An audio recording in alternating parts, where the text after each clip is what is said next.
এক দেশে ছিল একটি বড় জঙ্গল। সেই জঙ্গলে শাসন করত বনের রাজা সিংহ। সবাই তাকে খুব সম্মান করত, কিন্তু সিংহ ছিল একটু রাগী স্বভাবের।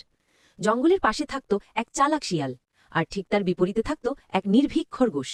একদিন সিংহ খুব ক্ষুধার্ত হয়ে পড়ল। সে শিয়ালকে ডাকল এবং বলল, হে শিয়াল, আজকে আমাকে খাবার এনে দিতে হবে, না হলে তোমাকেই খেয়ে ফেলব। শিয়াল ভয়ে কাঁপতে কাঁপতে জবাব দিল, মহারাজ, আমি খাবার আনছি, তবে আজ একটা নতুন জিনিস দেখাবো আপনাকে। শিয়াল খরগোশের কাছে গেল। খরগোশ ছিল দুষ্টু আর বুদ্ধিমান। সে শিয়ালকে বলল, চলো আজ আমরা সিংহকে একটু শিক্ষা দিই, যাতে জঙ্গলের সব প্রাণী শান্তিতে থাকতে পারে। দুজনে পরিকল্পনা করে সিংহের সামনে গেল।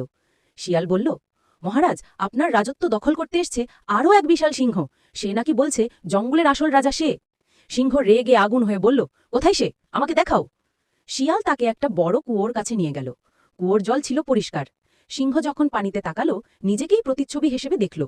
সে ভেবে নিল, এইটা সেই নতুন সিংহ। রাগে গর্জন করে লাফ দিল কুয়োর ভেতরে। কিন্তু কুয়োর নিচে তো শুধু পানি। সিংহ সাঁতার জানত না। কিছুক্ষণ পরেই শান্ত হয়ে গেল পুরো জঙ্গল। শিয়াল আর খরগোশ হাসল আর বলল, চালাকি কখনো কারো ক্ষতি করে না, যদি তা অন্যায়ের বিরুদ্ধে হয়। সেদিন থেকে জঙ্গলের সব প্রাণী শান্তিতে থাকতে লাগল।